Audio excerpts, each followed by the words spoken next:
Hello, everyone, and welcome back to the podcast. We're absolutely delighted to be joined by another professional boxer, Tommy Jacobs. Delighted to have you on, mate. Lovely. Thank you for having me on. It's always great to get interviews and things done. So, no, I really appreciate your time. No, absolutely. We're absolutely delighted to get you on. You all right, Shane? Not too bad, Tommy. This is a bit hard because I've got Tomo and I've got Tommy, so yeah, not too bad at all. As you right? Yeah, all good. I think between us all, we've all had a few system problems to say the least. But yeah, I'm glad that we're all on together. So as I was saying, another professional boxer. It's been a massive year for you, Tom. You know, you've got your pro license back. However, before we come on and talk about your upcoming fight in November, I think for people that don't know, it's really important just to sort of go back. 10 sort of 12 years ago, just so again, people that don't know just know the full story.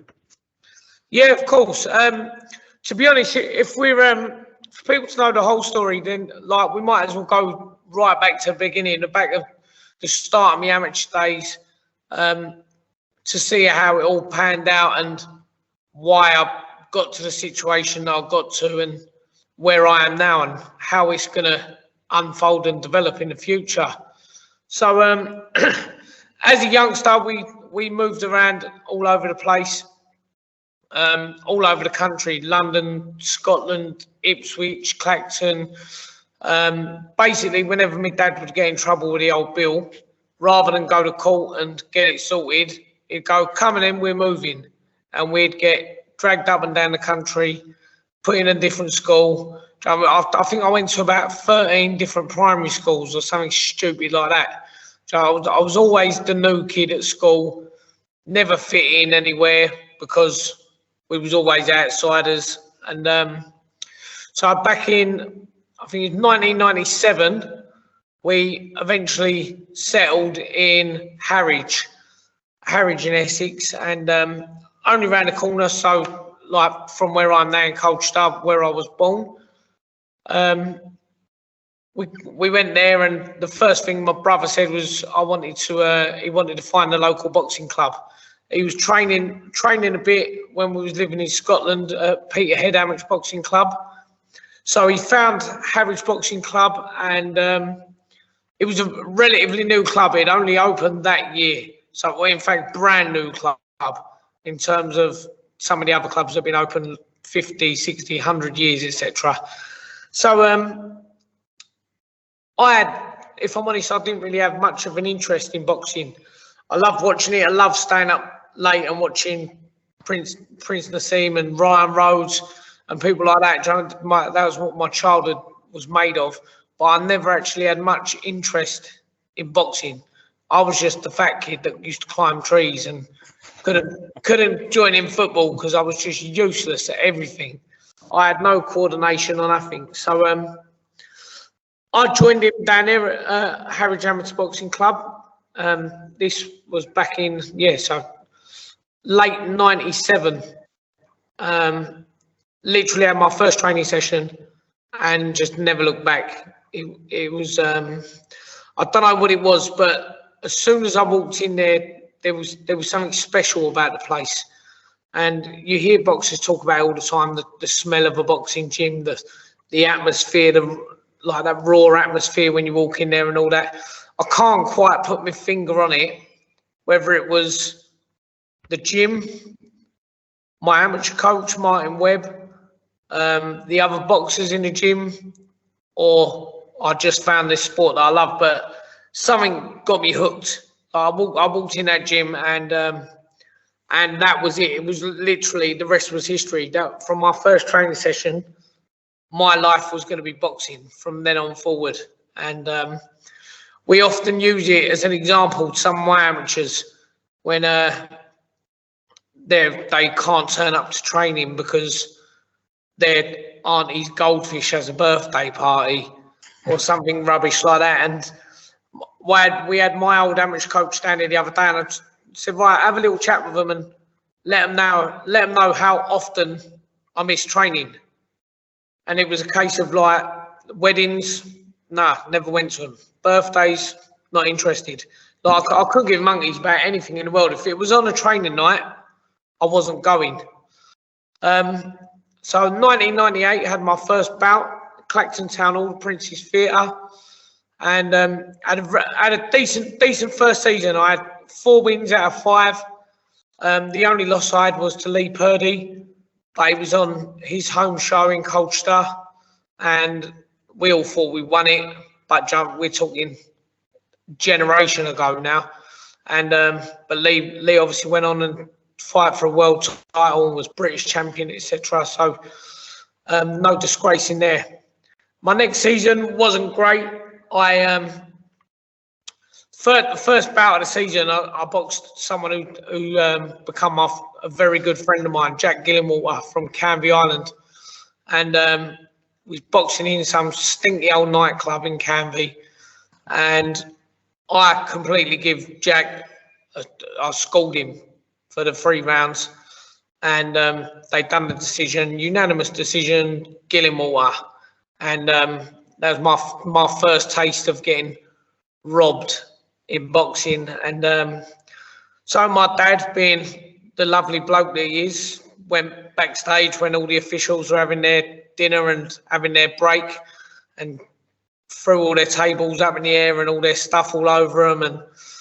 And lo and behold, I didn't win a fight that season, funnily enough. Don't get me wrong, I did genuinely lose a couple of them. One of them, a rematch to Jack on my home show, I actually lost, but I had more than my fair share of bad decisions that season, and I think that was testament to why. But at that time, I was a bit of a little fat brawler. I just literally used to steam forward and just non-stop throwing shots. I've always had a good engine on me, so it was just a case of non-stop going forward, throwing loads of shots, and hopefully overwhelming my opponents. But it was getting to the stage where, as we was growing up, people were changing from boys into men. People were getting a little bit more clever. Everyone else seemed to get a bit taller, longer, rangier. I was always the short, fat one at the weight, and people were starting to box. So I spent pretty much the whole of the out of season time round my old coach Martin Webb's house, just doing extra bits, just a bit of extra learning. Our gym would usually shut over the summer for a couple of months, and then we'd open back once a week. But the whole little off period, I spent around there just learning and developing my skills. Mainly just learned how to box rather than fight, because I was just a little slugger. And so first bout of the season was the schoolboy championships, and first fight was against Jack Gillenwater from Canvey, who I'd lost to twice the previous season. So Martin had said to me, right, what do you want to do? Do you want to go to McDonald's, have something to eat, and then we'll come back and weigh in again, and we'll go up a weight? I was like, no, I don't want to dodge anyone. I said, I want to beat him. I've got the beating of him. Let's get it done. So I beat Jack. Then we had Eastern County, so I was obviously Essex champion. It was against the Norfolk champion. I got my first stoppage, stopped him in a round. Then I got a walkover in the quarters. Semi-finals against the London champion. Everyone had writing me off at this point. That little fat lad from Harwich, he ain't going to do nothing. He's been lucky to get to the semi-finals. So I had the London champion from Eltham. I stopped him in the second round. And then schoolboy finals was due to be, I believe, in Dagenham. And they was over 2 days because obviously there's quite a lot of bouts. And the first day was underway. We're in the hotel, excuse me. We're in the hotel waiting for the next day, and we got a phone call saying the championships have been called off or postponed because of crowd trouble, which is quite fitting really at the moment, because the junior championships have just been postponed for the same thing. So there was a lot of aggro got called off, and we had to wait. about another 8 or 9 weeks, which don't seem much to most people. But when you're a little fat kid who likes to eat loads of food, holding your weight for another couple of months ain't particularly easy. But we managed to do it, and the finals got relocated to Barnsley Metrodome, and went up there and I won my first national title, and probably one of the best days in my boxing life to this day, because at that stage I was still almost written off by everyone. It was always like, Tommy's lucky to get to the semi-finals. He's lucky to get to the finals. Oh, he's done brilliant. How fantastic. He's a finalist. But in my head, it was like, no, I'm not here to be a finalist. I'm here to win. And so I remember always to this day, as soon as the final bell went, obviously went back to my corner, and Martin, my coach, went, "We've done it, boy." He said, "You've done it." And my throat, and obviously I got the decision, won my first national title, ended up boxing for England, and I won a few more national titles after that. Won the schools 3 out of 4 years, won the NABCs.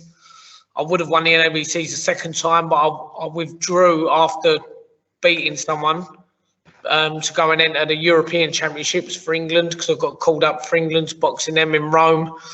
Yeah, like my youth, from the age of sort of 10 to 17, was amazing. It's the best time of my life. He's travelling up and down the country, fighting with my best mates, going to England camps, Crystal Palace, Manchester, Durham, Sheffield, all over the place, and then travelling around, getting on planes with your teammates who you've grown up with, winning championships with, and flying to different parts of the world and fighting. And it was amazing times. I was this little fat poor kid from a shit family, and I'm getting lottery funding, I'm getting stuff given to me non-stop. Do you know what I mean? We'll turn up to Crystal Palace and I'll come home with a great big old all full of tracksuits, trainers, new gloves, boots,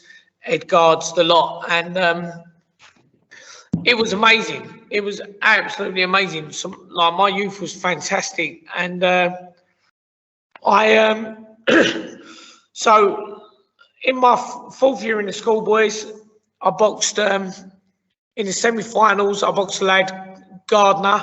I'd beaten him the year before, and he was from the club where I now train now, Hoddesdon. They was called Haileybury back in the day, and I beat him the year before. The second year, he was just fitting to me and just outworked me. I was a bit arrogant, hadn't trained properly, thought I've got an easy semi-final, I've already beat this geezer, and just got outworked. Then I was in the junior ABAs, and I got robbed, and it sort of put a bit of a downer on things. I got robbed in the junior ABAs, robbed it. I lost in the school semi-finals. I boxed in the Four Nations, multi-nations tournament for England. I got robbed in that, and it was just like, this is putting a downer on me. Like, I didn't have too many losses, to be fair. I think I finished with 45 wins, 15 losses. But I'd say about a good 6 or 7 of them losses were really, really bad decisions. And it's very disheartening. So I had a bit of time off. Like I say, my home life was shit. Like, mum and dad were useless, just a pair of alcoholic divs. So I ended up moving out when I was about 15. I went and got my own flat, got my own job. I shouldn't have had a job, but I needed to make ends meet. So I went and done that. So I had a bit of time off. And I come back once I'd sort of got myself settled, and it was the Class C NABCs. So I thought, yeah, we'll go in this.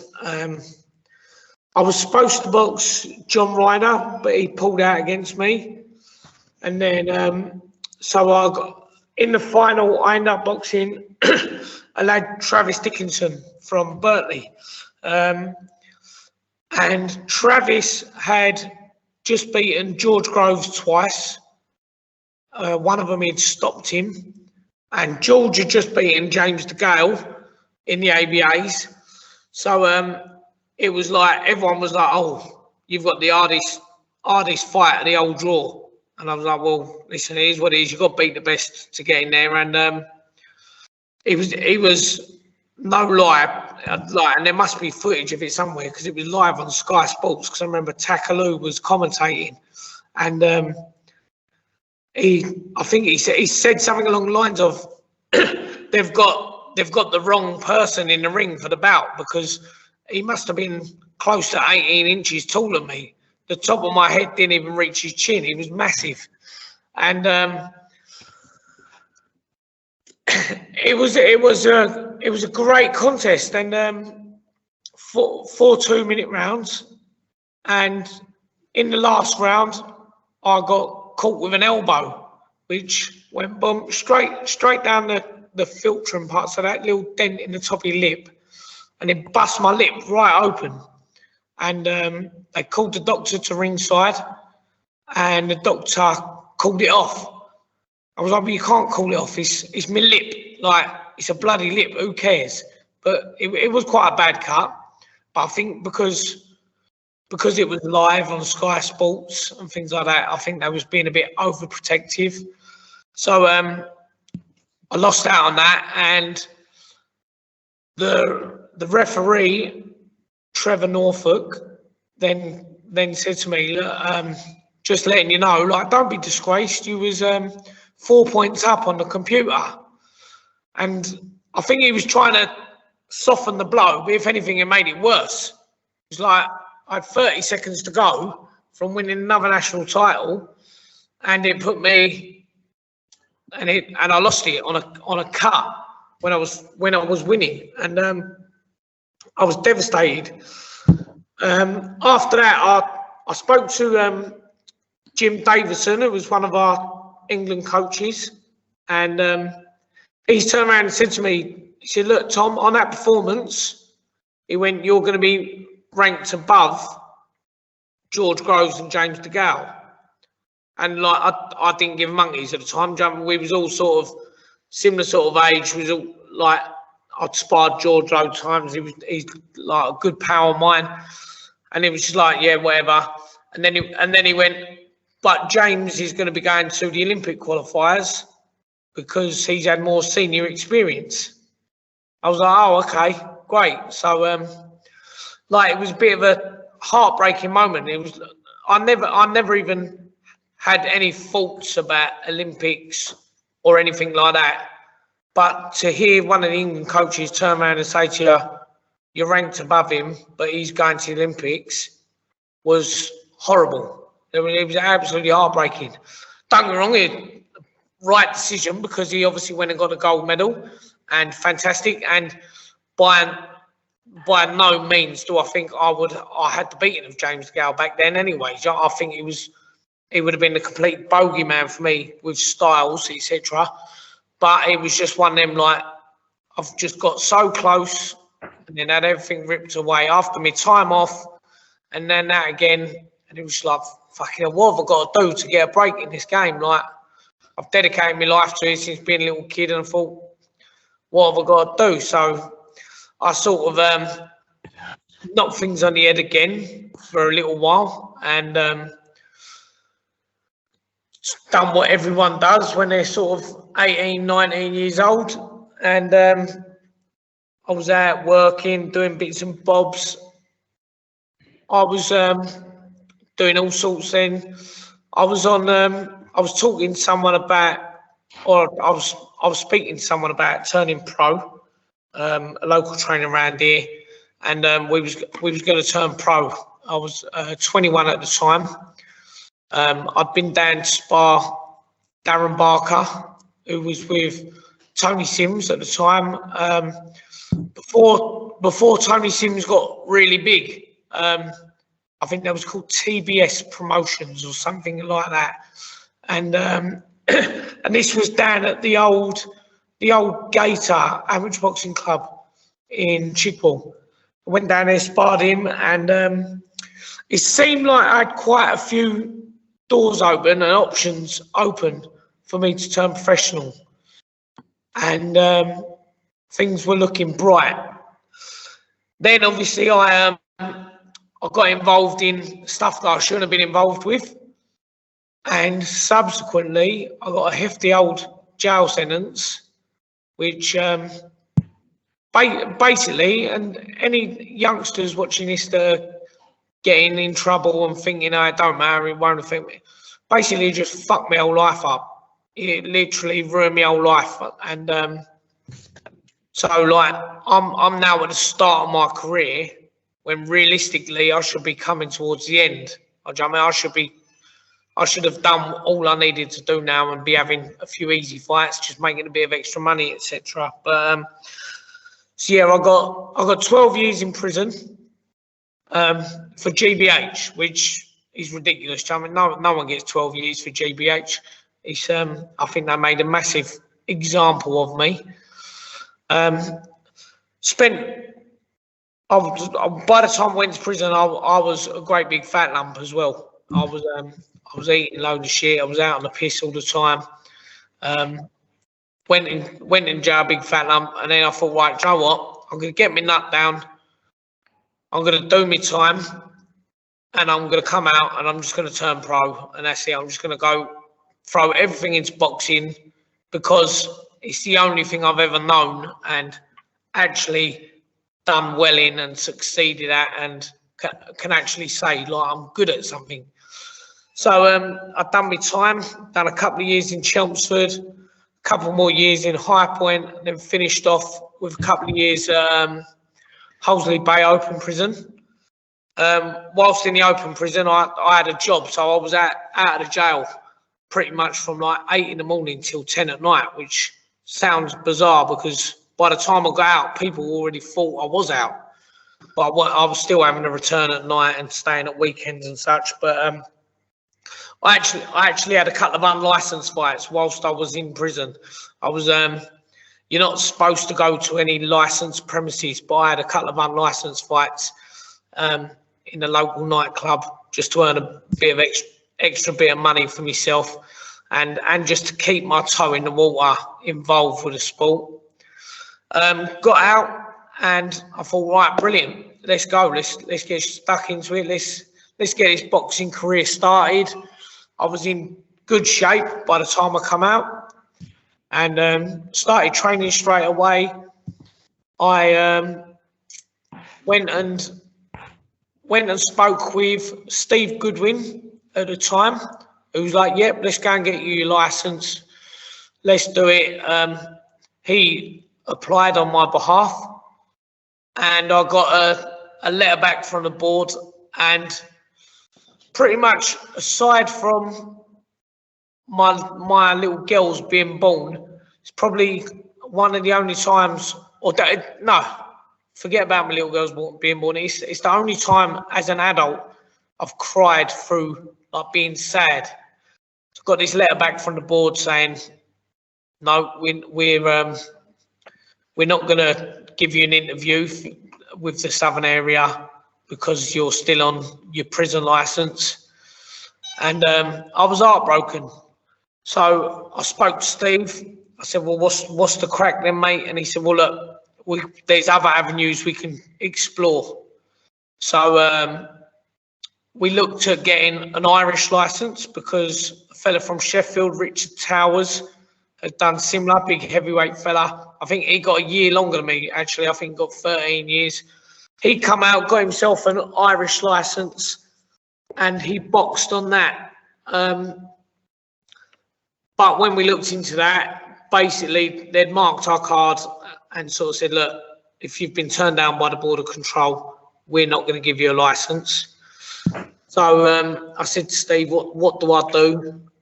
And he said, well, leave with me. I'll have a chat. And he turned around and said, right, listen, I spoke to him.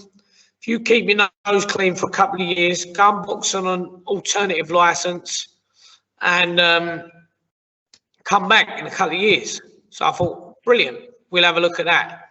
So then I thought, what the fuck's an alternative license? Well, like in my head, there's amateur boxing and there's pro boxing, and anything other than that to me is unlicensed. I know people call it semi-pro, white collar, this, that, and the other. It's either professional, amateur, or unlicensed in my head. But then someone told me about the Malta Boxing Commission, and I looked into it, and I was like, well, this is all legit. Like it's all on BoxRec. It's all proper, and they had a few well-known names on there, like names that I thought were gone from boxing, but were sort of well-known names from the years gone by, and they was on this outfit, this Malta Boxing Commission. So I thought, right, well, we'll have a look at that. So I spoke to the head honcho there, a bloke called Gianluca Di Caro. It's not actually his real name. He's a fraudster and had to change his name. And pick something that rolls off the tongue, of course. So I spoke to him, got licensed with the Malta Boxing Commission.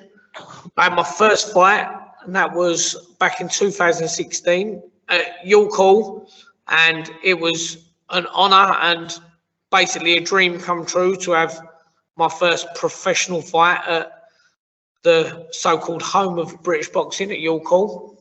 And I boxed a Scottish fella up there, and I beat him at a good hard fight. It was a very hard fight, and for a first one, it was a good fight. Got the win, boxed really well. Then on the next show I boxed on, so I was boxing a fella from Ghana, Ebenezer Amador. He was 8 wins, 1 loss with 7 knockouts. So a massive step up. But I didn't give him monkeys, and this was all on BoxRec. And I remember when I turned up to the show, there was a bit of a kerfuffle going on, and there was a bit of commotion. And Gianluca, who is known as Rio, I don't know why, because that's not his actual real name either. But so Rio is kicking off and moaning that George Hilliard had come in so overweight. George Hilliard was on the same show. And then he'd said that someone else had come in overweight and all this. And so I weighed in, and of course I weighed in bang on, or underweight, in fact. So a couple of 100 grams under whatever I was supposed to be. I said, well, where's my opponent? And he was like, oh, well, he's already weighed in. Don't worry about that. And I was like, well, these scales that everyone's moaning about, like, what did he weigh? Oh, we'll tell you later. We'll find it. It's on a piece of paper. We'll tell you later. I was like, all right, we'll see what's going on here then. Lo and behold, like, the show went ahead anyway. I stopped the lad in the second round, I believe, and brilliant win. And it went on to BoxRec.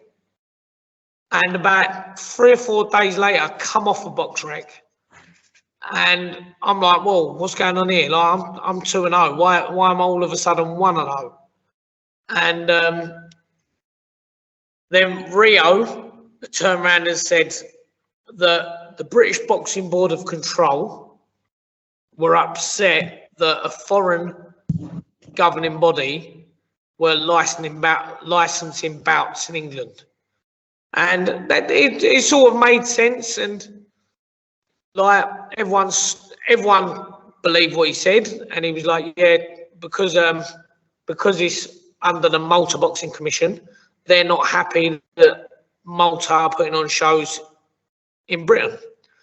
So right, so what's going to happen then? He said, no problem. So we're going to change our name to the British and Irish Boxing Authority, or BIBA as they're known. And then the Board of Control can't actually do nothing, and everything has to go on BoxRec, and everything's legit and above board. And so everyone was like, all right, well, we're just going to have to take it on the chin. And for the next few years, literally just fed lies and lies and lies and bullshit by this geezer Rio, saying about court cases against the board, court cases against the EBU, and all this rubbish because they weren't being put on box rec. But then I spoke to a few people, and I think the actual reason they lost their box rec status was because the fella who George Hilliard boxed, can't remember his name, is a Latvian, got knocked out the week before by one of the Upton brothers, I believe. So he should have been on a 28-day suspension, but Rio let the bout go ahead when it shouldn't have went ahead. So lo and behold, that's why they actually lost their box rec status. But this Rio geezer will have anyone and everyone know that the Border Control are some horrible mafia-like agency that are just trying to monopolise boxing. And truth be told, is the shows that this Bibelot or Malta Boxing Commission, as they were formerly known, put on, are just useless. They're shit. And anyone that boxes on them are either, like myself, in a position where they can't get a licence because of they've been in prison, or the majority of people on there just can't get a licence because they're simply not good enough, or they haven't boxed amateur, or so they still put on these shows portraying them to be proper professional shows. And in theory, they are. You're boxing for 3 minutes, 3-minute rounds. You still get ranked by the IBF. I don't know why the IBF have like that stance on it. I won a couple of genuine titles on there. So I won the British and International Masters, which used to be on the board. There was a Border Control title, but then the Border Control got rid of them. I also won the WBF European and International titles, which, although they're not sanctioned by the British Boxing Border Control, they are by everyone else in the world, and they go on box rec. And like Roy Jones had the WBF title, James Toney, and various other names. I actually fought for the WBF and the WBU world titles on there against the sort of poster boy of this Bieber. I jumped up 2 weights from light middle to super middle to fight the geezer. I schooled him for 8 rounds. The top rope went on the ring. He fell out the ring, and they declared it a no contest, which, if anyone knows boxing, if it goes past 4 rounds, you go to the scorecards. But they didn't. They declared it a no contest, and that was another moment that was heartbreaking, because I put so much into getting that fight, putting that show on. Like it was on my own promotion, and I'd spent so much money and got in so much debt. I owe so much money to so many good friends and people like that just by trying to keep my boxing dream alive, when at the whole time this whole Bieber thing was a load of shit. In theory, it's not even real. It's not professional boxing. If it isn't on box rec, then in my eyes, it's not professional. Going back a few years before, so after a couple of years, we tried to go back to the board. I went with Carl Greaves. I spoke to Carl Greaves, and he spoke to someone there, and they turned around and they said, look, the board have got a stance that if you're under any sort of judicial restriction, whether you're on probation or you're on license or you're on some sort of non-custodial order, then you're not allowed to get a license with the British Boxing Border Control. Again, that was heartbreaking, because I could, at the time, I probably could have named you about 10 people who was currently licensed by the Border Control boxing whilst they was under the same sort of thing as me. But I'm not going to start being a grass and ruining other people's stuff. So I just had to take it on the chin and wait and wait and wait. So yeah, so I got convicted in 2009 to 12 years. I done my 6 years in jail, come out 2015. Thought that, right, brilliant, everything's going to go perfect now. I'm going to turn professional, but end up having a box on that other Mickey Mouse outfit. Then, but what I've done the whole time when I've been boxing and since I've been out in the nick, all I've done is just surrounding myself with boxing. So I set up my own unlicensed organisation, and I try to run it as close to professional boxing as possible, and make it as fair and safe as possible. And it was certainly one of the standout unlicensed organisations on the circuit. I opened up my own gym, and because not a lot of people will realise, but when you come out of nick and you try and go and get a job, unless you're working with a friend of a friend who just gives you a way in to get a day's work or whatever, like, you ain't going to get a job. You go anywhere and then they go, so any criminal convictions? And you go, well, actually, yeah, I've got one. And they go, okay, what is it? You say, oh, GBH. Oh, okay, what was your sentence? So, I've got 12 years in prison.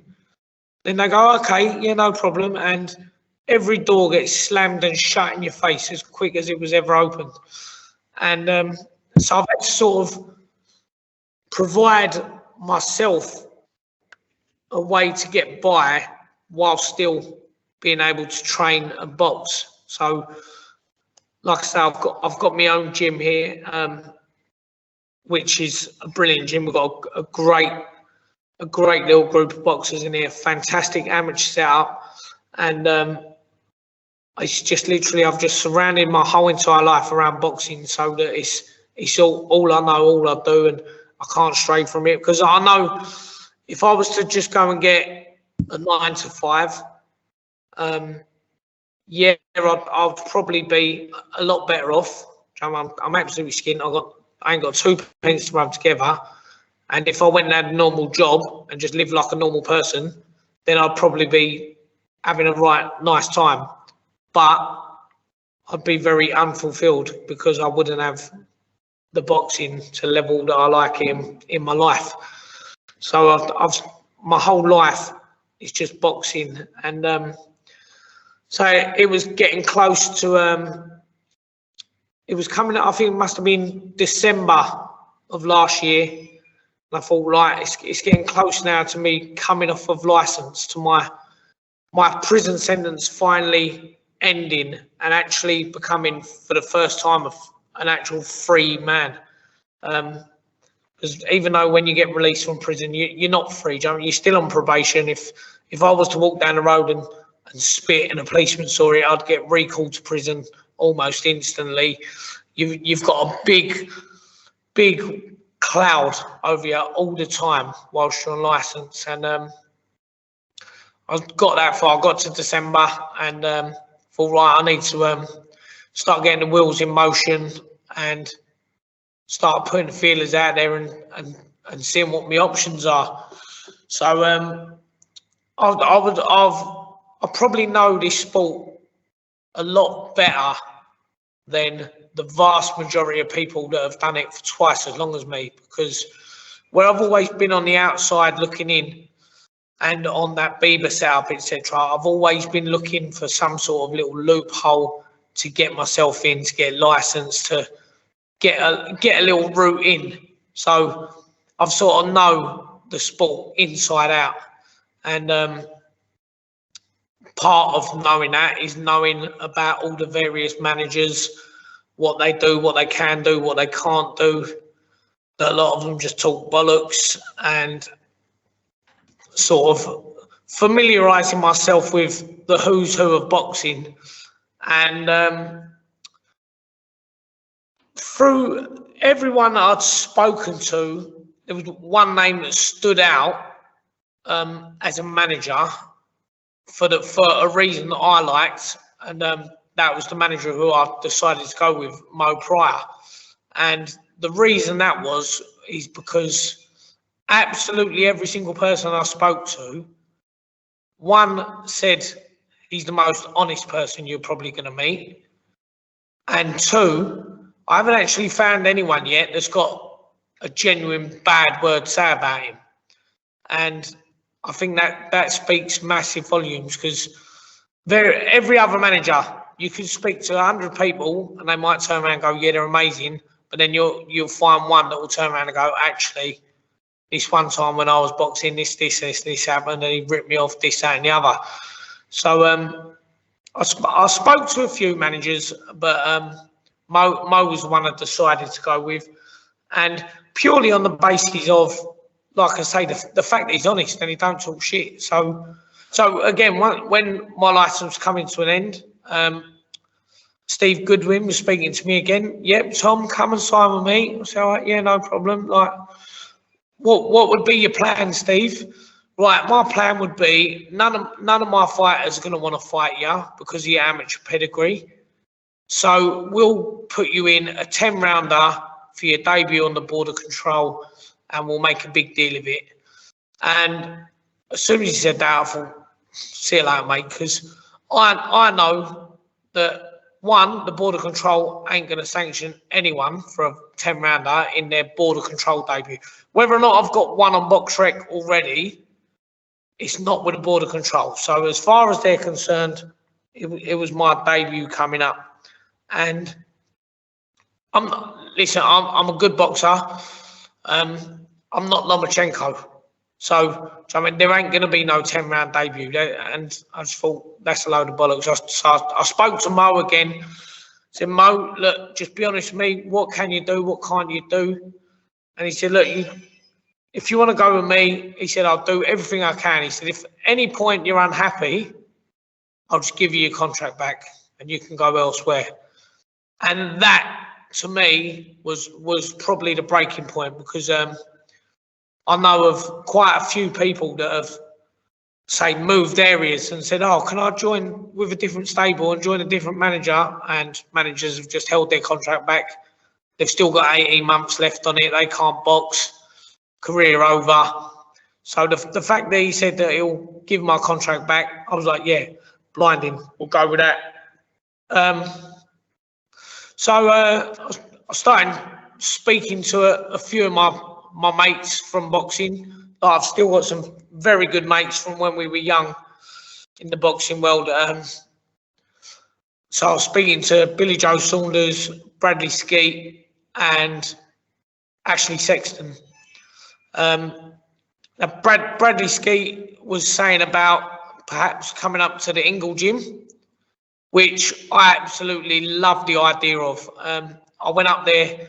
I was Billy Joe's sparring partner for the Willie Monroe Jr. fight up at the Ingle gym, and I spent a lot of time up there in my younger amateur days as well. And Brendan Ingle, to me, he's like the godfather of boxing, and there's everything about their style and that. I was like, that would be the absolute perfect gym for me. Obviously, Brendan had passed since then, but I thought, yeah, John, what that would actually work for me, albeit it's the other side of the poxy country, which ain't going to do too well, John. I've got this gym so that I can train, but then if I was to go up there, then I'd have to give up the gym. It wouldn't work. So I was speaking to Billy Joe, and at the time he was with Mark Tibbs.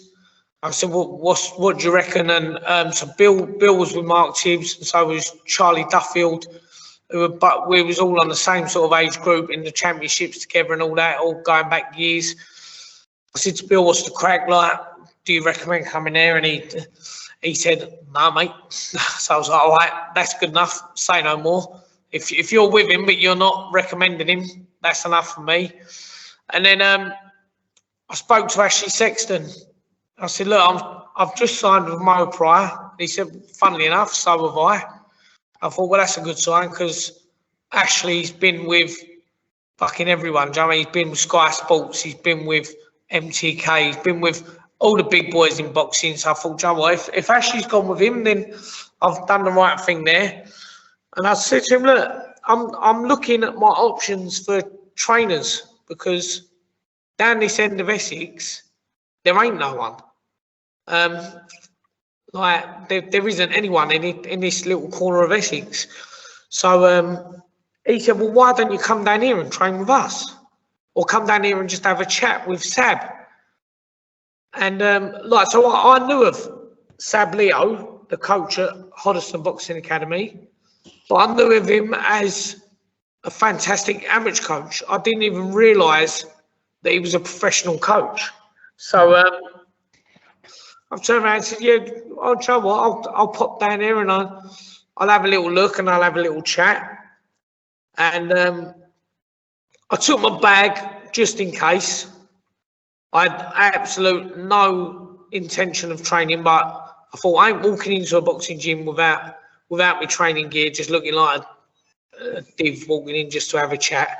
So I took my bag with me, walked in, and 2 seconds in, Sab was like, right, get your boots on there, mate, coming in. And I was like, all right, I'll do it. And literally within 5 minutes of being in the gym, it was like, right, yeah, this is where I want to be. I don't even need to go and look anywhere else. This gym is pure boxing, run by people that love boxing, know boxing inside out, and like it's just everything is about boxing. There's no politics.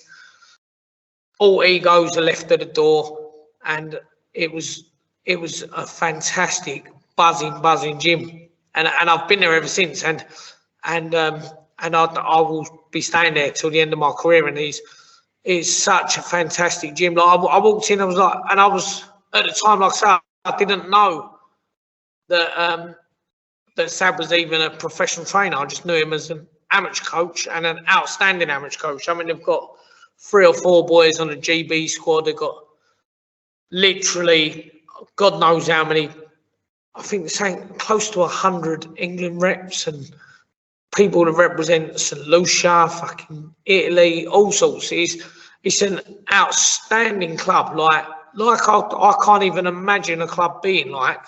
It's above them levels, and like I said, I didn't even realise that they had a pro setup. I just thought it was this phenomenal amateur gym.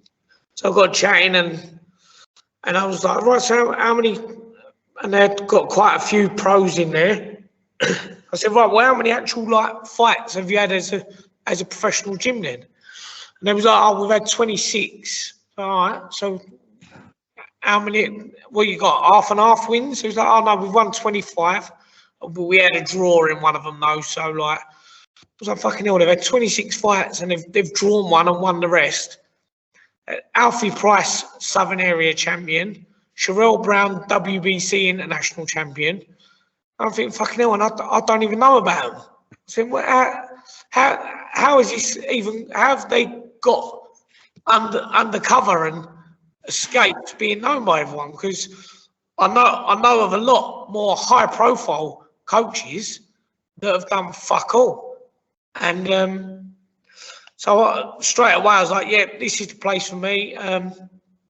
Bearing in mind, when I started training there, I was extremely fat. I'm a greedy bastard, and when I haven't got a date, etc., I like to eat, and I put on an awful lot of weight, and I was fat. I had a really bad injury on my knee. Like I could barely even walk up the stairs.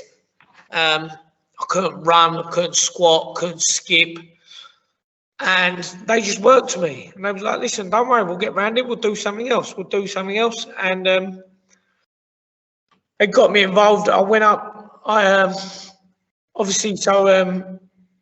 It was coming towards the time of my probation and my prison license coming to an end. So we'd sent our application off to the board, and I remember I was driving back from training one day, and So my friend Ryan Ayton, he was driving, who's going to be turning pro with us soon as well. He was driving. Sab had just told me about one of my other mates who'd got his interview with the Southern area. And I had to write up. I thought, fucking hell, I sent my letter about the same time. One, I heard nothing back. And just by chance, I checked through my emails, which I never do. You've seen how useless I am with technology, don't you? Say no more. Yeah. So I've just looked at my emails. I don't even know why I've done it.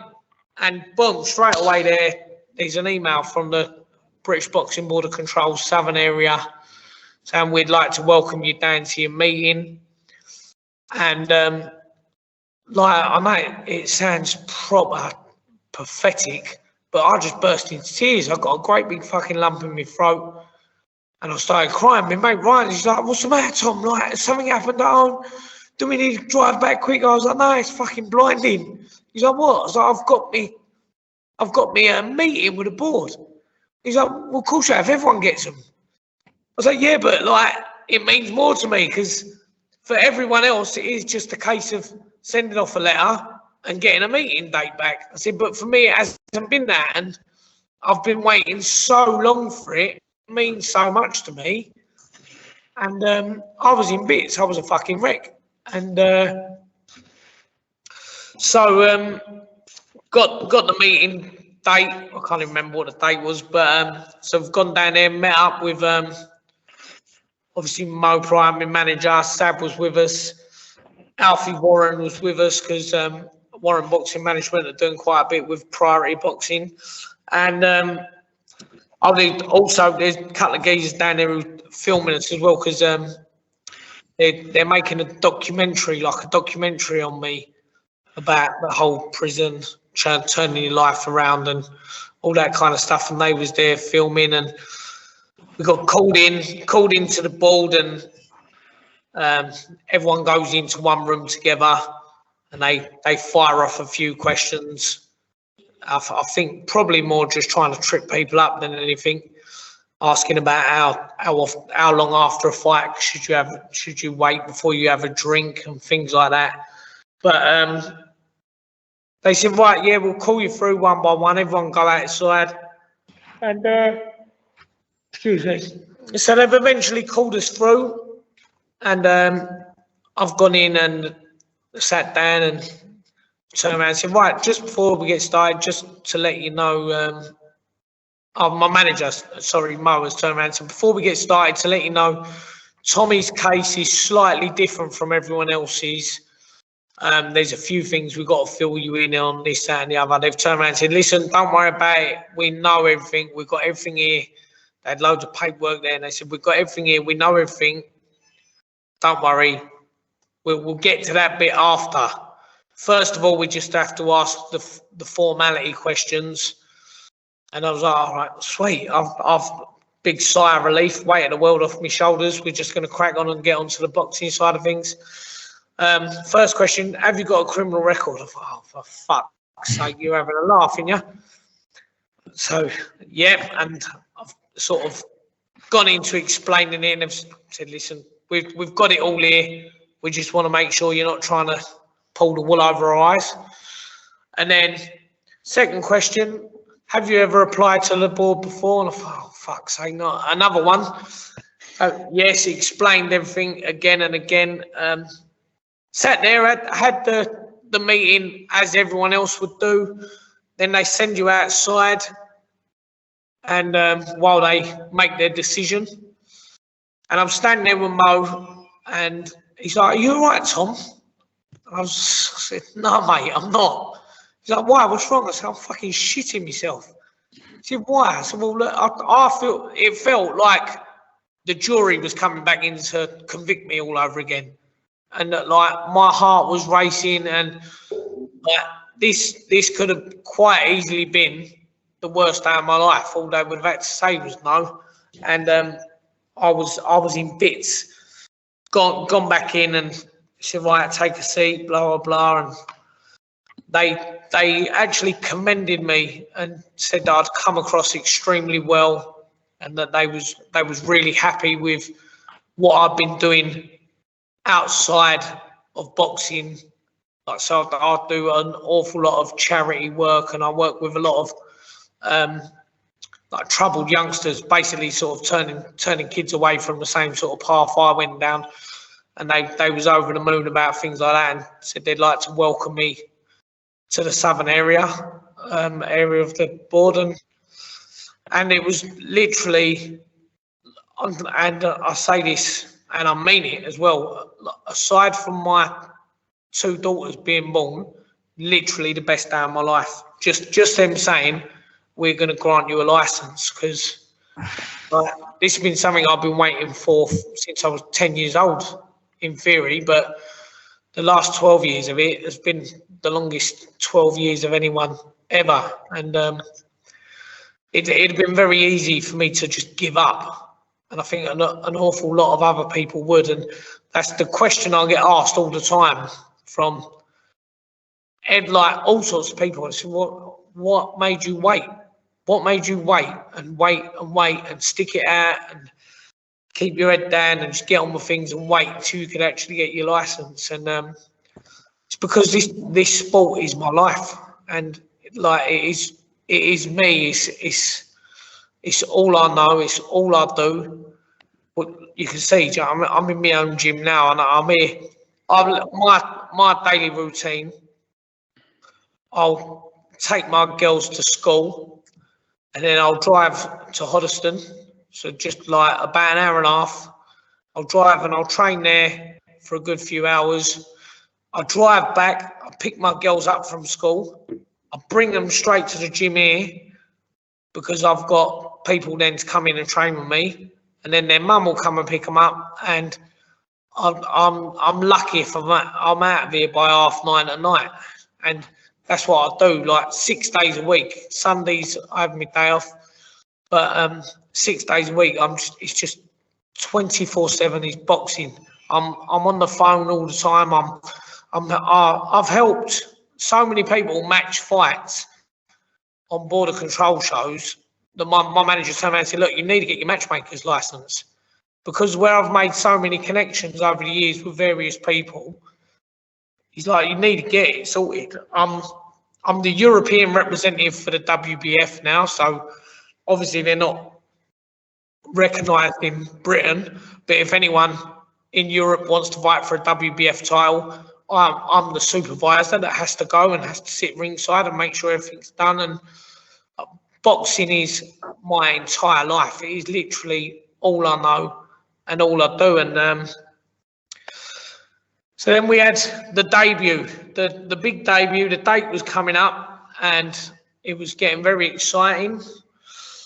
I'd said to my manager all the way along, I said, look, and I'd done the same thing when I was on the Bieber thing. I said, I don't really want to box journeyman. I said, I don't really want to box anyone with a negative record. I want to box people that are going to try and beat me, so that whatever happens, I'm going to be bettering myself all the time. And I said to my manager, look, I don't want to do it. I want to box someone with a positive record, someone decent.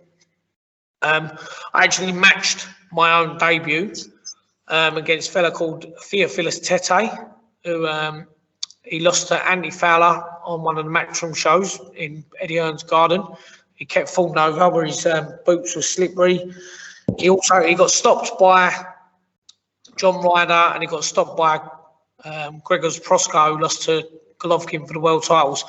They're the only people that stopped him. I think his record was like 19 wins, 7 losses or something like that. So a massive ask for your debut fight. And I was like, that's what I want, something like that.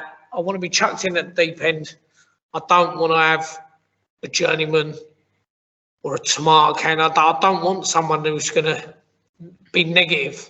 I want to have a real fight and learn about myself. It's like I haven't got time to waste at my age now to spend 2-3 years fighting journeymen to build myself up. Like, I haven't got that time.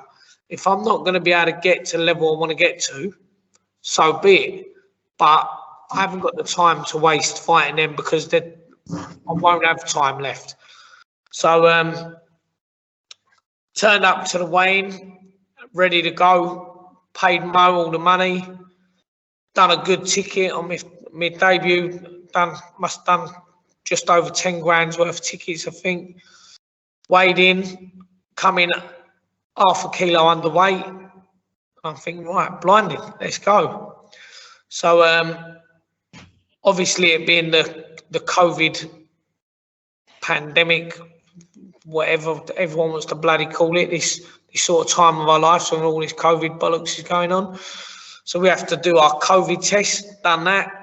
They've signed it off, said, yep, you're sweet to box, ready to go. I'm all excited now, thinking, right, tomorrow I'm getting in there, my actual proper professional debut at York Hall versus a very credible opponent.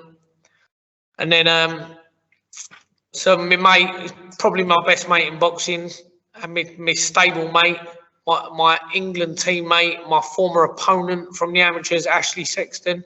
We were on the same show together. Like, before our debut, we had a four-page spread in Boxing News just on us. And I'm thinking, like, I'm a 33-year-old, 34-year-old geezer who ain't even had a border control fight yet, and I'm getting a four-page spread in Boxing News. I'm having it right off. And so Ash has done his COVID test, and they've said, right, Mr. Sexton, you're going to have to leave the building. Your COVID test come back positive. So he's like, what? They've kicked him out of the building. Another one of my teammates, Josh Adewale, was supposed to be on the card, but his opponent, Billy Underwood, had bottled it and pulled out for the second time. So Mo's turned around and said, look, we're going to have to cancel the show. I was like, oh, mate, you can't even say this to me. Like, I've been waiting forever to get to this point. I've weighed in, sold all my tickets, and now you're telling me you're going to cancel the show. This can't happen. And he was like, no, the show's cancelled. Sorry, mate. So due to that, my opponent could no longer fight, which was a bit of a fucking kick in the nuts.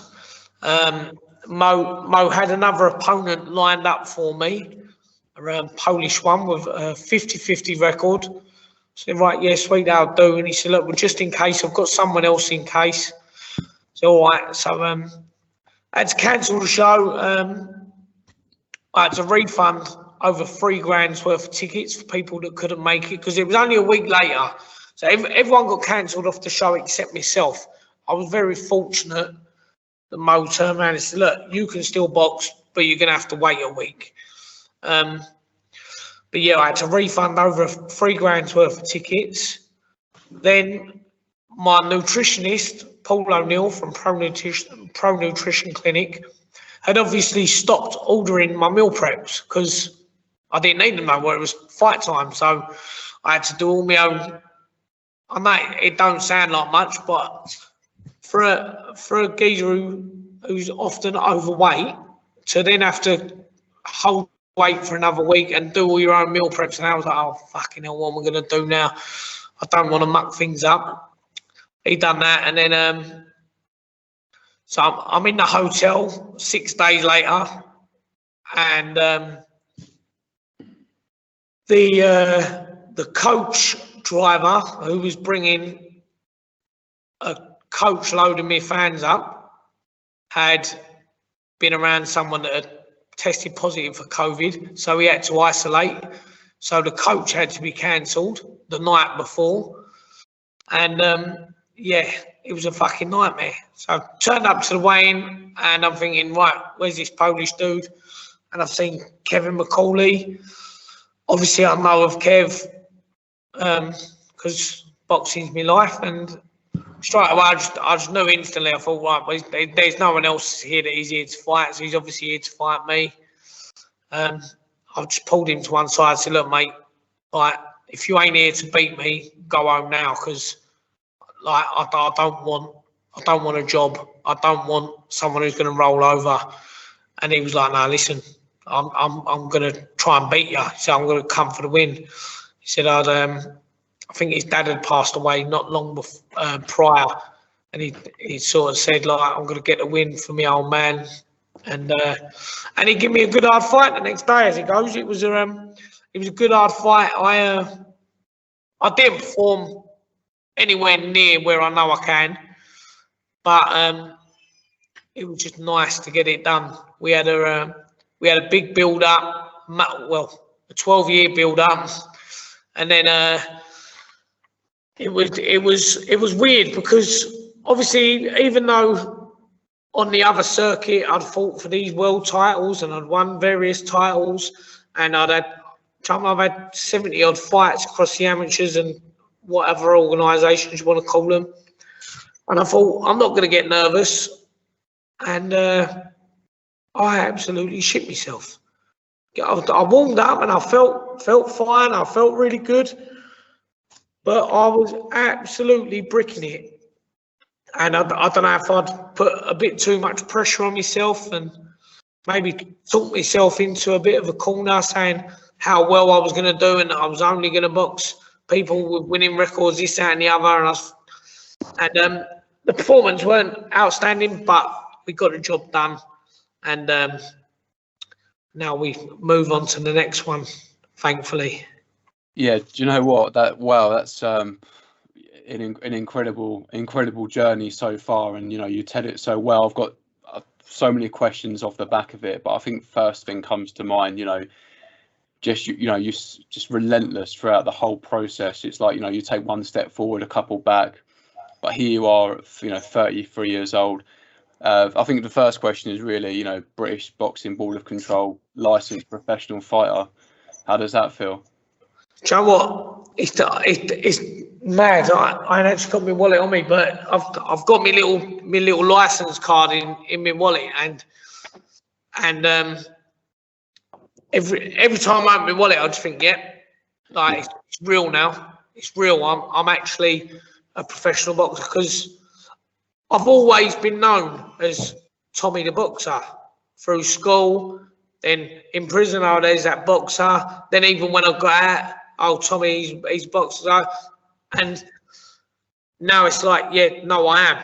I truly am. Like, I've been telling people for years what I am. Now I actually am. So that feels amazing. Absolutely, mate. For me as well, it seems like you've done 2 consecutive sentences, one for the offence, and then the second part, waiting to actually get a professional license. How did you just keep on going? I know boxing is everything to you, but there must have been times where you just thought, I can't wait. I can't wait another couple of years. I need to, like you were saying, I need to maybe potentially get a stereotypical 9 to 5. But clearly, from speaking to you today, boxing is just you through and through. Do you know what? That is exactly it. And I try and explain to people all the time. Like, people go, well, you're cracking on a bit. You're a bit old. What about all these youngsters coming up? And I said, well, I might be a bit old, but the miles ain't on the clock, because the 6 years I spent in the nick was 6 years that I wasn't getting punched in the head like everyone else. And I was basically living like a Buddhist monk. I mean, you sit on a bed or lie on a bed, you go to the gym, there ain't much else to do. You read, you educate yourself, you don't even open your own fucking doors or wash your own clothes. You ain't even got to deal with pollution. So it's sort of, I feel like it's the shittiest, worst thing in the world, but I almost feel like prison almost preserves you. So chronologically, I've just had my 34th birthday, but physically, I still feel like I'm sort of 25. I suppose as well, I don't know the odds, but for yourself coming out, the odds must have been stacked against you, because you come out, you try and get your license. I suppose as well, I'm only sort of speculating to a point, but being inside, a massive part of you must be thinking, I'm going to keep my nose clean, because when I get out, I'm going to turn over, kickstart my career in boxing. But to come out and keep your nose clean, even after all that disappointment, it could have been so easy for you just to think bollocks to this and just end up maybe even back inside, or just away from boxing altogether.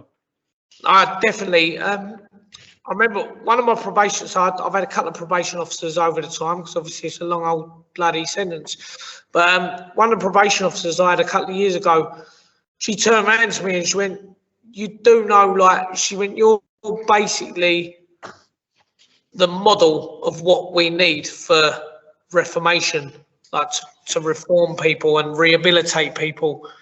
I was like, "Well, what do you mean?" She said, "Well, you do realise when people come out of prison, it's something insane.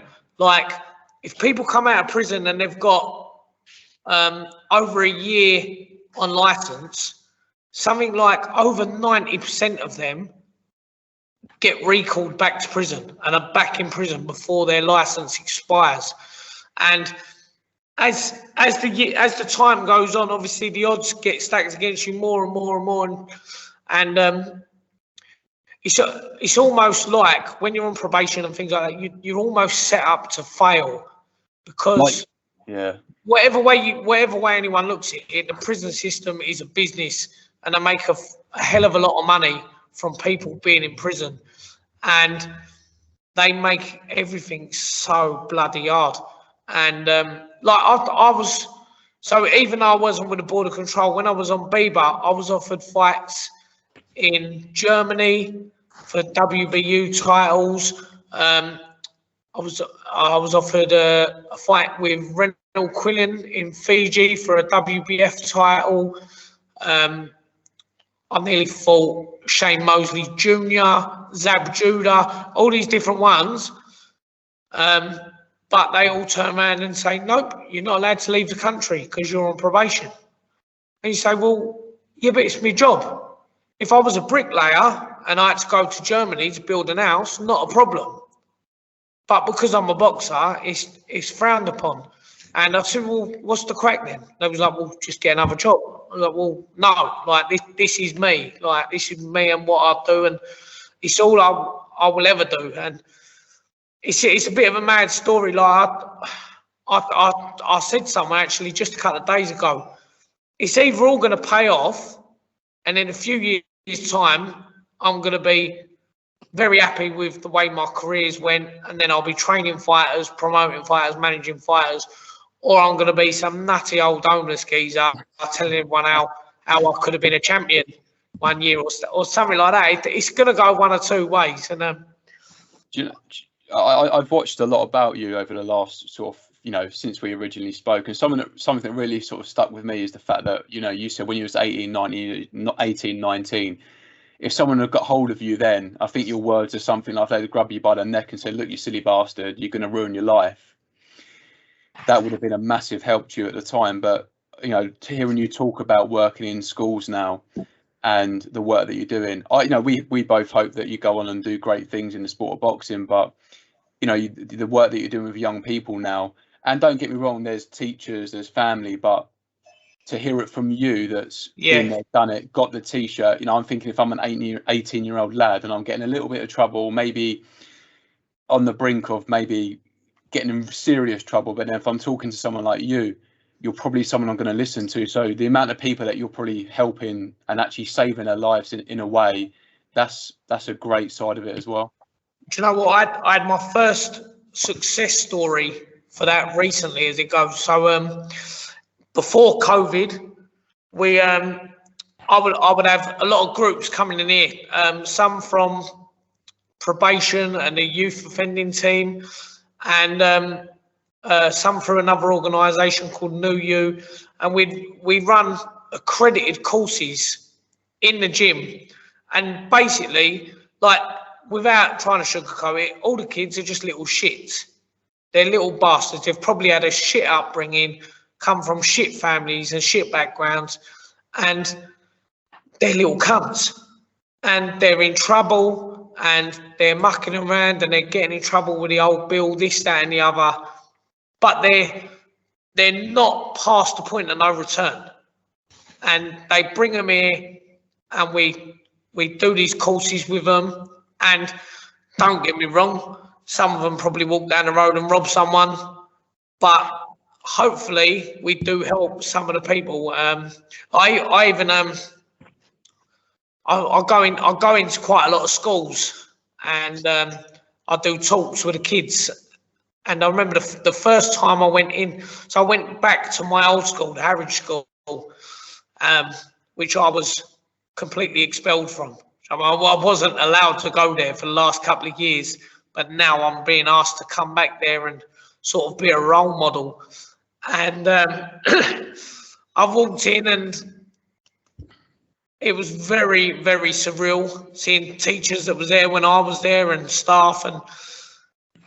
And I think because I'm that much closer in age to the kids, and because I've, like you say, I've been there, I've done it, I've got the T-shirt, then they actually engage and they listen. Because I'm not some teacher or some solicitor or some social worker or policeman telling them, oh, you can't do this because this will happen, you can't do this. I'm in there and I say, right, listen, you silly little bastard, this is actually going to happen, this is what happens, this is real life. And I remember the first time I went into school, actually, was Clacton Coastal Academy. And the headmaster was like, we need to speak to you afterwards. And he said, I'm just an Essex boy.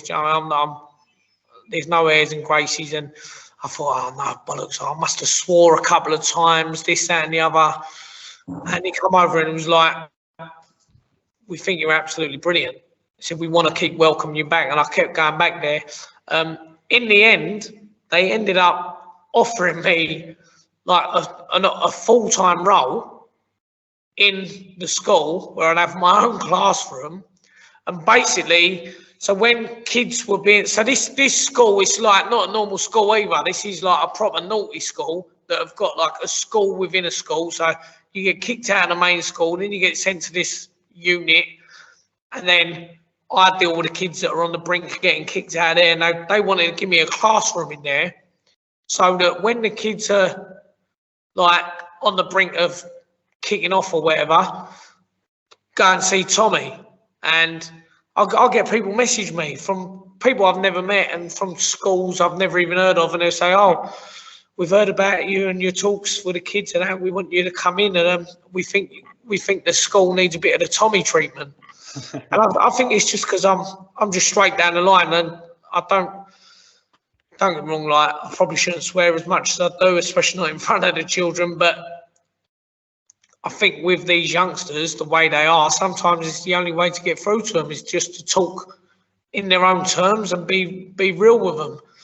And so one of the groups with the New You class we had, there was a lad in there, and he'd got in a lot of trouble. He'd been completely expelled from school.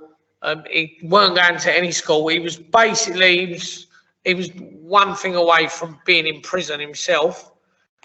And I kept getting these messages on the gym's Instagram page. And I'm an old fogey when it comes to all this technology stuff. And he's going, he's saying, all right, mate, how you doing? And I'm like, all right, do I know you? Yeah, I'll come to your gym, blah, blah, blah. And I'm thinking, I'm looking at his name and it's at R.Y742. And I thought, fuck, why can't these people just put their poxy name? And he turned around and said, look, can I come down to your gym, blah, blah, blah. I said, look, of course, everyone is welcome in my gym. Absolutely everyone. We have classes here and they cater for all abilities. So I've got one lad here who's in Serbia at the moment for the World Championships for GB. We've got myself and a couple of other pros in here. Then we've got the absolute complete other end of the spectrum where we've got the lowest level of sort of white collar fighters in here and your first comers off street. So absolutely every single person is welcome in here. It's a boxing gym. And so this lad's walked in. I was like, I know you, don't I? He was like, yeah, I was on the New You course. I was like, ah. He went, yeah, I've not been nicked. I've been let back in school. I've got a part-time job, and I now want to box and become one of your amateur boxers. So this kid that was looking like he was completely going to fuck his life up has literally turned everything around, and he come in and said, look, I just want to thank you. And he said, hopefully I'll be able to repay you back with winning for the club, and I was it's mad what a lovely feeling you get from helping him, because like you say, like if I would have had that, I would probably be sitting in a very big house right now with a lot of shiny belts around me, with a very comfortable bank account, probably just watching boxing on the telly going, yeah, I can't bother to do that anymore. But so that it's nice to give that back. That's what I was going to say, Tom. I was going to say, with all like the disappointments and obviously that you've had to go through and everything, I was just wondering how much satisfaction was you getting out of the gym, helping these people, and how much of that being in the gym and helping these people was actually helping you at the same time? Joe, it helps bundles.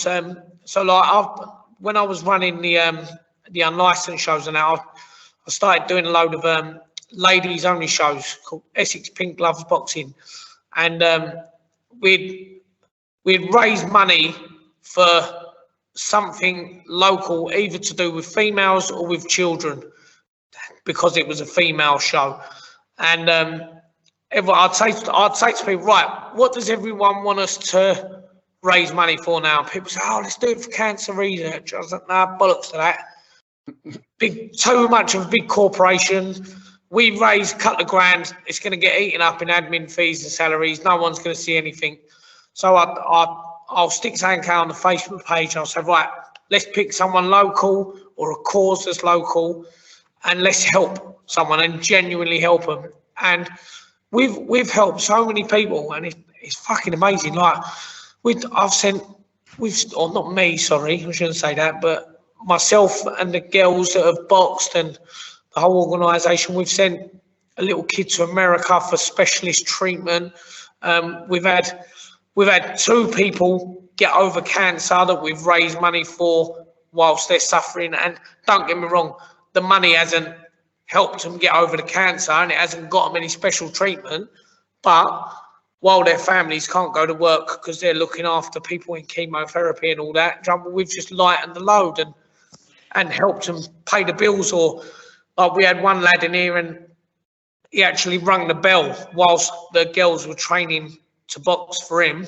And so his chemo finished and everything, and he's like, I've done, Tom. He's like, I don't need the money. I was like, well, of course you need the money. He's like, no, I'm done. Like, I'm cancer free. So no, well, bollocks, your mum and dad have had to not go to work for months and not do this for months, not do that. I said, look, take the money. We don't care if you all just go on a holiday. If it's helping you, then we feel like we've done something right. We've just done our, like not long ago, done like the 3rd show that we've done for the local domestic violence refuge, and we've raised them some brilliant amounts of money, and we've done so much. I actually no one actually knows it. You're going to be the first people I've actually told this. I've been nominated for a Pride of Britain award as well. Listen, I'm not going to get it or nothing like that, but the person who nominated me, I got the email through and all that, and I was just like, fucking hell, like, this is amazing. I've actually been nominated for saying I'm just a scumbag criminal. Like, but yeah, I'm being nominated for a Pride of Britain award, and I'm just a bloke who punches people. And it's lovely. It's heartwarming. I think at the end of the day, if you've had do you mean you've been where you've been, you've turned the corner, you've come out, and all you want, it seems from what you've said today, all that you wanted to do is try and better yourself, better things for other people, and at the same time you've obviously got your mission. Your mission was to get to where you are, and we're at this point now where finally, do you mean 12 years on, you are where you want to be. So I mean, it's inspiring. It's got to be inspiring for the people that you're helping at the end of the day. And I think just for anyone who's been in trouble in the past, if they listen to it and they see you, do you mean they can turn around at the end of the day and say, look, he's done it, it can be done. So do you mean, I think you're working for lots of people, not only yourself at the end of the day. Yeah, no, it is, and it really is. Like this little gym here, I would show you it, but I ain't going to start lifting up bloody laptops because I'll break everything. So the gym's called Willie's Gym. named after Willie Pep, because that's the sort of style that I would like my young amateurs to adapt. The perfect hit and not get hit style. And but it's like a little community hub. Like I have people message me sometimes and say, look, without the gym, like I've been a bad way mentally. It's like it's become like a little family for a lot of people. And like during COVID, especially during the lockdown, the amount of people that like I get it as being an amateur coach. I feel that it is my responsibility to wear many hats. I mean, I'm their coach, I'm their mentor, role model. For some, I'm a father figure, a counsellor, and all sorts. And I expect that with the amateurs, because my amateur coach had to put up with a fucking lot of shit from me and my brothers. And but from the whole gym, from like, there'll be someone that will train here, they won't ever talk to no one, and you'll barely even notice they're in the gym. They'll just come in, go, get on with the training, and then they'll send a message one day about how it's changed their life and what it's done for them. And it's bloody lovely. It is bloody lovely. Yeah, I feel like as well, from what you were saying earlier about your childhood growing up, you know, I think you said like something like 13 different primary schools before you even got to secondary school. So to run your own gym now, and you know, you've obviously built a community, that must feel brilliant, where people come to your gym and feel at home and feel part of something. It's fantastic. And like Colchester's a big town. It's quite a big town. There's quite a lot of boxing clubs, and do you know what? I love it. I absolutely adore the fact that people choose to come and train here, because I'm me, and people walk through the door and they get me, and it's going to go one way or the other. They either love it and they stay, which the majority of them do, or I'm probably going to be too much for them, because like in this gym, there is no men, women, there is no fat, there is no young, old. Like if you walk through the door, in my head, you're a boxer, and the same is expected of you as is expected of everyone else. And no one gets special treatment, and everyone gets taken a piss out of, and everyone has a laugh. And sometimes in here, you'll walk out feeling like you're getting a six-pack just with how much you've laughed, because the amount of banter that goes on here is brilliant. Like it's insane. I think some nights in here, I've counted, I think we've had like something like 16 different nationalities training in the gym, plus then the English, plus me young amateur gypsies and all that. And you've got all these different cultures and walks of life, but it's all universal because of boxing.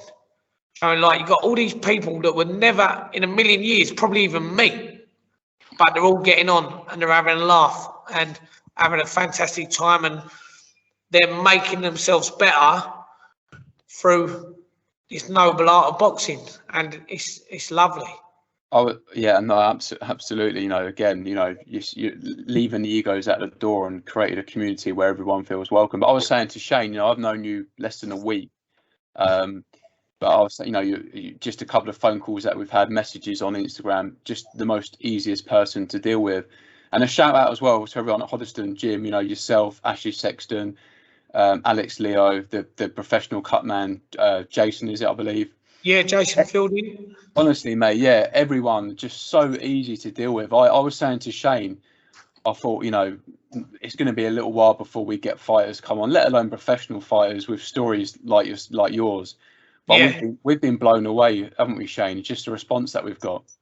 Yeah, I'm thinking, obviously, looking at your story and everything that's going on, what I'm trying to think of now is sort of like your progression. Obviously, you've said, what, you're 33, 34? Just turned 34. And but we don't count the prison years, so I'm 28, really. I call it 28 then. But I'm just thinking, obviously, you've got limited time and you've got to get somewhere. You've got a goal, you've got an aspiration where to get. And I'm thinking, obviously, there's fighters going to be out there sort of like 6-0 and 12-0. You obviously got to get somewhere. And I'm thinking, is it going to be difficult? Are people going to be thinking, look, it's a risk putting him in with Tommy because he's a prospect. Is it going to be hard for you to sort of like to find a route to navigate where you've got to go to? Because I'm thinking people might think it's a risk fighting you. Yeah, do you know what? It is. It's going to be hard work. But so I'm next out on November 19th. I've actually got to ring my manager back today and give him the lowdown. So he's turned around and said, "Oh, there's a Warren fighter that's 2-0, and you can fight him if you want." And I've turned around and said, "Well, can he make middleweight?" And he's messaging back saying, "No, he can only make blah blah blah." And unfortunately, like I'm not. Don't get me wrong. If I've had this injury for a few weeks and been out of the gym for a few weeks, I'm a bit overweight at the moment. If I'd have been in the gym continuously, then yeah, not a problem, because the goal that I will be at light middle or super welter, whatever they want to call it. I said, but coming back from this little injury and this bit of time off, I ain't going to be able to have that. But so I'm gonna ring Mo in a little while and say, listen, put him on ice and tell him like we'll have him straight after, because he's 2-0.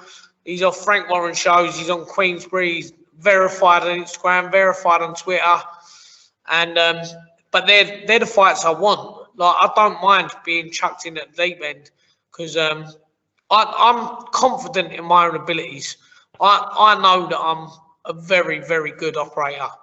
I haven't had the chance to prove it yet, but I know I'm a very good operator, and I also know that when I'm in against the better people, it will bring out the better in me. Hence why I've sort of said, like, I don't really want to be fighting journeymen or too many journeymen if I can get away with it. Even in my amateur days, I'd box someone who weren't all that great on a club show and I'd lose. And then I'd box someone who's supposed to be amazing in the championships and I'd completely school them.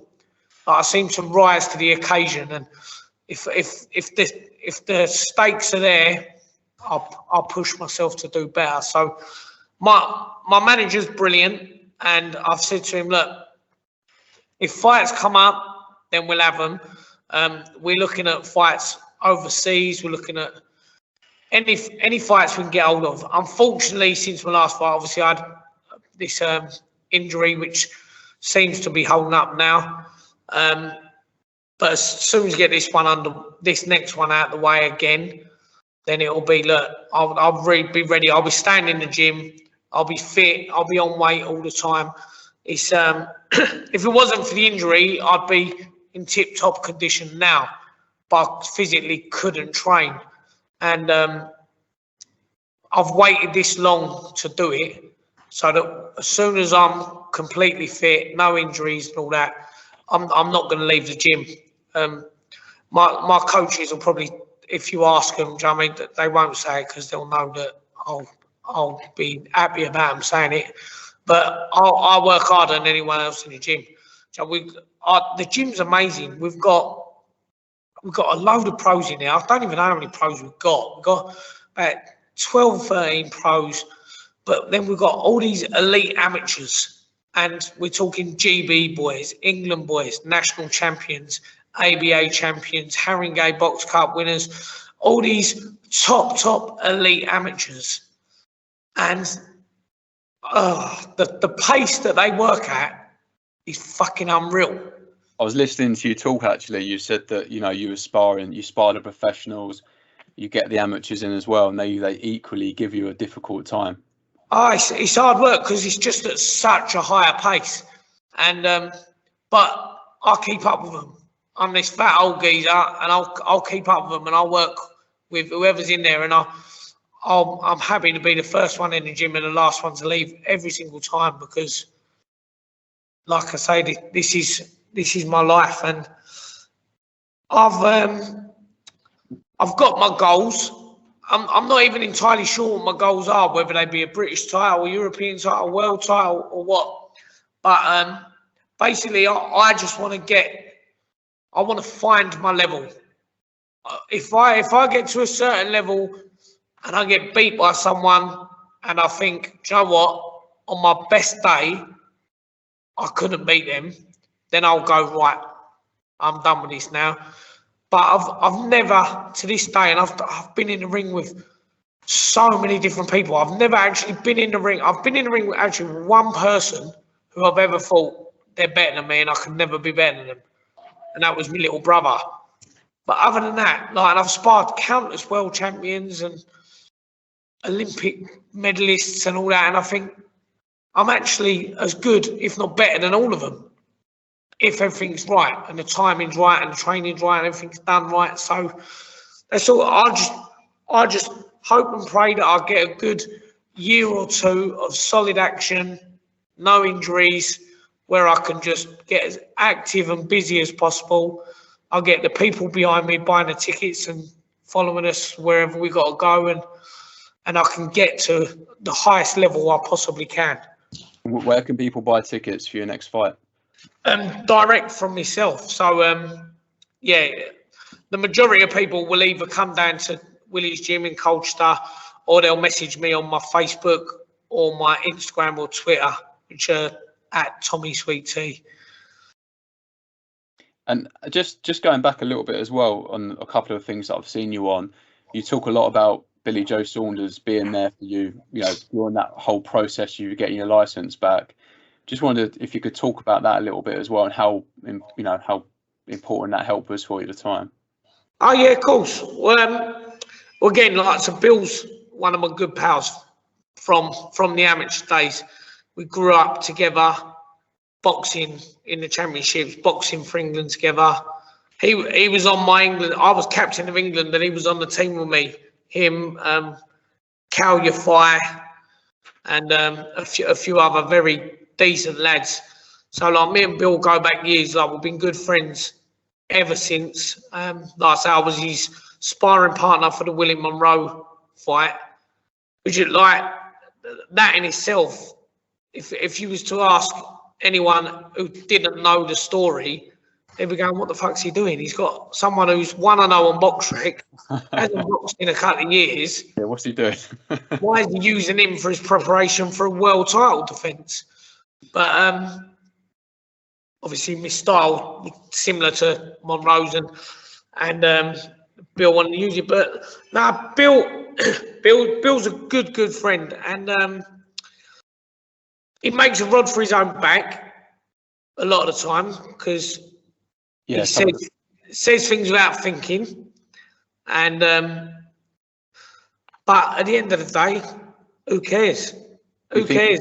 Unless people are going to pay his bills, what does it matter? Like he does a lot of things that don't get publicised, and he don't scream and shout about them, which I love. Like, so for instance, in lockdown, I had to close the gym.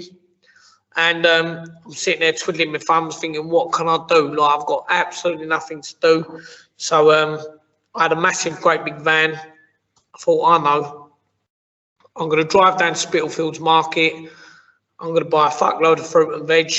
And I'm going to go and deliver fruit and veg to all the NHS workers or anyone that is isolating and things like that. And it really took off. It got mad. Like, so through the first lockdown, I ended up I had like 14 people working for me, delivering fruit and veg all around the area. And like, Bill rang me up one day, said, "Tom, can I come and help you?" I said, "Do you know what, mate? Of course you can." I said, "This will fucking work wonders for you as well." I said, "Like, we'll get a couple of photos." And he was like, "No, I don't want no one knowing." I said, "Yeah, but it's going to help you." I said, "You're a donut. You're always doing things that gets publicised that are bad. Get something good out of there." And he was like, "No, don't worry about it. Like, I just want to help." He's like, "You're my mate. You're doing something good.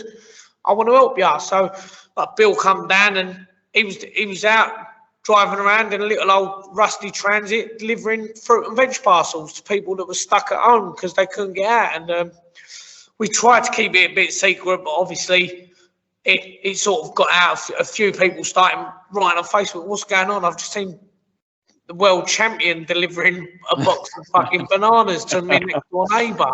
Yeah, not his normal day to fight. No, not at all. Like, quite surreal. And so obviously, like, I'm an amateur coach at Hoddesdon, and so all my amateurs, they'll box out at Hoddesdon. And so Bill comes down and helps out down there as well. Obviously, he was representing Hoddesdon when he went to the Olympics. And his little nephew, Billy, just won the other night on the home show, Friday night, which is his big brother Tom's boy. Tom was also on the England team. Tom was a good pal of mine and a phenomenal boxer. I should have done a lot more as a pro, but yeah, nice. It's weird. So I've got some high profile people in the sport that have trying to help me along the whole time and do what they can, but all the time I've been waiting for this clock to tick down, and it's been a nightmare. But having people like Bill and Ashley Sexton and all that on side and helping and giving their support is worked wonders and probably kept me sane at times. Yeah, no, I just think listening to your whole story, you know, it's incredible. Shane, me and Shane were talking earlier, and we was talking about the comments and some of the previous videos that you've done, like on IFL, etc. And some people were giving you a hard time in the comments, and some people, were singing your praises with all the things that you're doing, working in schools, preventing youngsters from ruining their lives, literally. But from speaking to you today, personally, I think that you're doing a great job. Very pleased for you that you've got your license back. Obviously, it's been a massive year for you, and I think it would have been so easy, maybe even sometimes easier, just to throw the towel in and just do something different. But for you to be here now, even though you're 34, like you were saying, you've not got a load of miles on the clock, you're not taking a load of punishment, but hopefully, you can kickstart your career now. You won, the fight a little while ago. You've got another fight coming up. But what does 2022 look like for you? In your head, if it all being well. So 2022. So first of all, we've got a venue in Colchester that we want to get a pro show put on. So Mo has spoke to the board, and basically we're waiting for the board of control to come and inspect the venue, give it the green light. So we're looking to get a big home show on in Colchester, so I can get everyone there and get that doing. I've got a very good friend who's based in Malta. He's the Swedish super middleweight champion, but he's a promoter in Malta. He's going to be putting shows on out there, so we're going to be getting out there as often as possible. Another good friend of mine, Ricky Powell, who's got the MTK Costa Blanca gym over in Spain. He puts on a lot of shows over in Spain, so we've got a lot of options to box if we can. Obviously, on the foreign ones, you ain't selling tickets, so you've just got to pay your way, and it's very bloody expensive. So we're hoping that we can get a big sponsor on board, like in the not too distant future, that can really help us kickstart my career and get it to sort of where it needs to be. Because I know it's only actually a few fights away from being on something very decent, and we ain't hanging around. Like I said, I haven't got time to waste boxing Bulgarians that have had 32 losses and 1 win. Like, I haven't got time for that. It's all about just getting to where we can as quick as we can. So we'll literally box whoever my manager puts in front of me, and hopefully progress up that ladder as quick as we can. Not sure who's going to be there on the next one, but like I've said to him, look, in an ideal world, I want someone who's ranked above me every time. Either ranked above me or they've got something that I can gain from it. I don't see any point in me fighting someone who's ranked 200 places below me on BoxRec. Yeah, it's nice to get the rounds in, but I can get the rounds in the gym with far better people. So I want to just get out there and box the best people I can, as quick as I can, as often as I can. Yeah, no, 100%. Like, you're not at that period where you're looking to pad out your record. It's people with reputable, names that have got decent wins for you to get in with and show us what you're all about. Yeah, exactly. Well, mate, honestly, it's been fantastic to get you on. I was saying to Shane that we were both buzzing to get you on. Your story's incredible. You tell it so well, and I wouldn't be surprised in a few years, mate, there'd be a book as well at some point. Well, the documentary has been going on for a few years. It's they've filmed so much stuff, and it was a lot of the time while I was on the Bieber thing, and I kept saying to him, look, hold on, wait till I get my border control license, because then it's really gone sort of full circle. It's almost a rags to riches tale, but obviously involving sport. And they've got some real good stuff on there, and they're I think they're commencing filming again for that. And it's like I've got a geezer in New York, some country and western singer who's wrote a song as the title track for it, and it's amazing. And thinking I'm just a geezer from Essex who loves boxing, but it's what it is. Yeah, you've definitely gone the long way round, but I think I was saying to Shane, we had a gambling addict on our channel a little while ago, and he helps a load of people now, with GA and etc. But if there weren't people like that, like yourself, that have been there, then who is there to help people? So yeah, absolutely, mate. No, fantastic. Just before we sort of wrap up, is there anyone you want to shout out, any sponsors or any individuals that have helped you along the way to get to this point?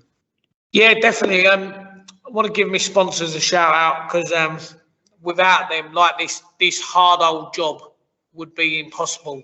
So Kendall Facility Management, All In Access Scaffolding. I've got to try and remember them all now. Can't leave anyone out there. Services, Burgers, Wings and Ribs. I know I'm missing one now, and I'm trying to remember who it is. Gonna be in the comments. Yeah, it will be. It'll be in the comments. They'll be going, I can't believe you forgot me. I ain't giving you no more money.